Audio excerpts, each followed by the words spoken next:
اس کے سعودی گاہک نے کہا کہ تم بغیر ساز سامان کے مختصر ترین سامان کے ساتھ جدہ آ جاؤ، وہاں ہر چیز مل جائے گی۔ جب تم ایئرپورٹ پر اترو گی تو ایئرپورٹ پر گاڑی تمہارا انتظار کر رہی ہوگی، فکر نہ کرنا، تمہارے لیے ہوٹل بک ہوگا۔ انہی ایام میں مراکش سے جدہ کے لیے حج پروازیں جا رہی تھیں۔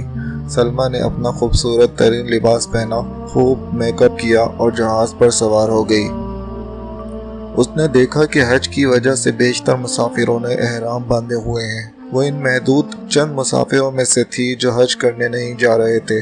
وہ تو اپنے خاص گاہک سے ملنے اور جدہ شہر میں فسق و فجور کا بازار گرم کرنے جا رہی تھی، جبکہ عازمین حج اپنے رب کریم کے گھر کی زیارت اور فریضہ حج کی ادائیگی کے لیے سفر کر رہے تھے۔ سلمیٰ اگلی سیٹوں پر بیٹھی تو اس کے ارد گرد حج پر جانے والی خواتین تھیں جنہوں نے حجاب کیا ہوا تھا۔ کچھ دیر تو وہ کرسی کی پشت کی جیب میں رکھے ہوئے میگزین کے ساتھ کھیلتی رہی، پھر اس نے کھانا کھایا اور آنکھیں بند کر لیں۔ اس کی آنکھ لگ گئی، نہ جانے وہ کب تک سوتی رہی۔ آنکھ کھلی تو جہاز کا پائلٹ اعلان کر رہا تھا کہ کچھ دیر بعد ہم لوگ میقات سے گزریں گے۔ جو مسافر حج کی نیت سے جدہ جا رہے ہیں وہ اپنے احرام باندھ لیں، کیونکہ میقات سے آگے بغیر احرام کے جانا جائز نہیں۔ اعلان کے ساتھ ہوائی جہاز کے مسافروں میں ہلچل مچ گئی۔ وہ زور زور سے تلبیہ بلند کرنے لگے، لبیک لا شریک لک لبیک، میں حاضر ہوں میرے رب، میں حاضر ہوں، میں حاضر ہوں، تیرا کوئی شریک نہیں، میں حاضر ہوں، بلا شبہ ہر تعریف تیرے لیے اور ہر نعمت تیری ہی طرف سے ہے اور تیری ہی بادشاہت ہے، تیرا کوئی شریک نہیں، میں حاضر ہوں۔ لبیک کے ان نعرہ مستانہ سے جہاز کا ماحول یکسر بدل گیا۔ سلمیٰ نے تلبیہ سنا تو اس کے جذبات میں بھی ہلچل مچ گئی۔ میں کہاں جا رہی ہوں، کس جگہ اور کیوں جا رہی ہوں، اور یہ لوگ کہاں جا رہے ہیں، کیا کہہ رہے ہیں، کس شوق و ذوق سے جا رہے ہیں، یہ سوچ کر انسانی قوت نے اسے سیٹ سے اٹھنے پر مجبور کر دیا۔ وہ تو 16 سنگار کر کے آئی تھی۔ اس نے قریب بیٹھی ہوئی خاتون سے کہا، تمہارے پاس کوئی فالتو کپڑے ہیں؟ اس نے اسے حیرت سے دیکھا اور پھر اسے فالتو کپڑوں کا ایک جوڑا تھما دیا۔ اب اس کا رخ واش روم کی طرف تھا۔ اس نے میک اپ اتارا، کپڑے تبدیل کر کے اپنی سیٹ پر آئی تو ایک خاتون نے اسے سفید مراکشی جلباب اور ٹوپی دے دی۔ اس نے اسے پہن لیا، میقات آئی اور گزر گئی۔ اب سلمیٰ ایک نئے روپ میں تھی۔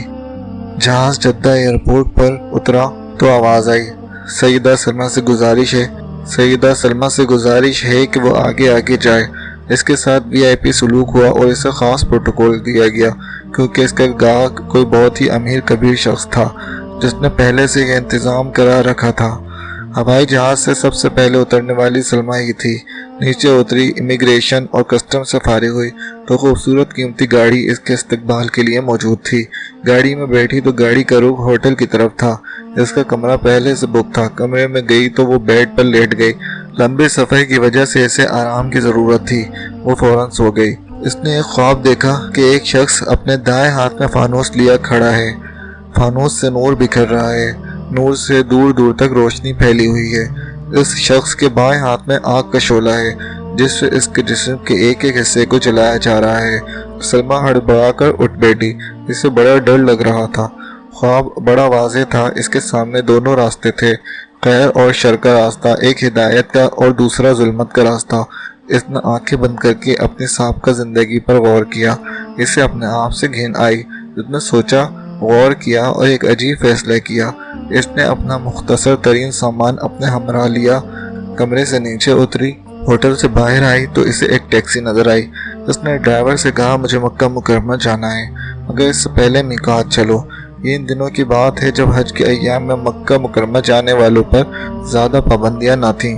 ٹیکسی ڈرائیور اسے میقات پر لے گیا۔ میقات پر پہنچ کر اس نے غسل کیا، وضو کر کے احرام باندھا، حج کی نیت کی اور تلبیہ بلند کیا۔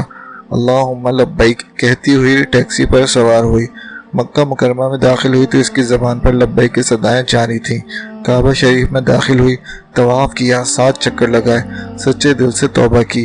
میقات ابراہیم پر آئی، 2 رکعات نفل پڑھنے کے بعد زمزم پیا۔ ایسا لگا کہ اس کے تمام روحانی اور جسمانی بیماریاں زائل ہو گئیں۔ اب اس کا رخ صفا کی طرف تھا۔ اس نے صفا اور مروہ کے درمیان چکر لگانے شروع کیے۔ جب چھٹے چکر میں تھی تو اسے اپنی بصارت پر اعتبار نہ آیا۔ اچانک اسے بریگیڈیئر عبدالعزیز سعید کرتا نظر آیا۔ ہاں، وہی بریگیڈیئر عبدالعزیز جس کا نام اس نے عمید المصیبہ رکھا ہوا تھا، جسے اس نے مراکز سے دوسرا شہر ٹرانسفر کروا دیا تھا۔ سلمیٰ اپنے آپ کو نہ روک سکی، اس کے سامنے کھڑی ہو گئی، کہنے لگی، عبدالعزیز تم یہاں پر بھی آ گئے ہو؟ عبدالعزیز نے نگاہیں اٹھائیں۔ اس کے سامنے سلمیٰ کھڑی تھی۔ کہنے لگا، ارے تم یہاں کہاں آ گئی؟ وہ کہنے لگی، میں بھی تمہاری طرح رحمان کی ضیافت میں ہوں۔ تمہیں کیا معلوم کہ میرے رب نے میری توبہ قبول کر لی، اس نے مجھے ہدایت عطا کر دی ہے، وہ اپنے بندوں پر رحم کرنے والا ہے۔ عبدالعزیز نے کہا، میں بھی رحمان کی ضیافت میں ہوں۔ دونوں نے صحیح مکمل کی۔ سلمیٰ نے کہا، اگر تمہارے لیے ممکن ہو تو مناسک حج میں مجھے اپنے ساتھ رکھ لو، میں اکیلی ہوں، حج کیسے کر سکوں گی؟ عبدالعزیز نے قافلے کے ذمہ داران سے درخواست اور سفارش کی، جسے قبول کر لیا گیا۔ یوں سلمیٰ نے حج کے باقی ارکان اپنی قوم کے افراد کے ساتھ ادا کیے۔ سلمیٰ نے حج کے ارکان پورے کیے۔ اب قافلے کا رخ مدینہ منورہ کی طرف تھا۔ سلمیٰ بھی مدینہ پہنچ گئی۔ عبدالعزیز سلمیٰ کو دیکھتا رہا۔ اس کا انداز بالکل بدل گیا تھا۔ حج نے اس پر بہت گہرا اثر ڈالا تھا۔ اب وہ رحمان کی بندی بن گئی تھی۔ عبدالعزیز کی سلمیٰ کے بارے میں رائے تبدیل ہو چکی تھی۔ وہ اس کی توبہ سے بڑا خوش تھا۔ سلمیٰ نے اسے جدہ ایئرپورٹ سے اترنے کے بعد کے سارے واقعات سنائے۔ سلمیٰ نے عبدالعزیز سے کہا، میرے پاس مراکش میں خاصی دولت ہے جو میں نے غلط کاموں سے کمائی ہے۔ میں چاہتی ہوں کہ اسے اچھے کاموں میں لگا دوں۔ کیا تم میری مدد کرو گے؟ عبدالعزیز نے کہا، ہاں، ایک شرط پر۔ وہ کیا؟ سلمیٰ بولی۔ عبدالعزیز نے کہا، یہ کہ تم ہمیشہ کے لیے میرے دامن سے وابستہ ہو جاؤ۔ سلمیٰ نے لمحہ بھر سوچا، سر تسلیم خم کر دیا اور کہا، ہاں، میں آپ کو اپنے خاوند کے طور پر قبول کرتی ہوں۔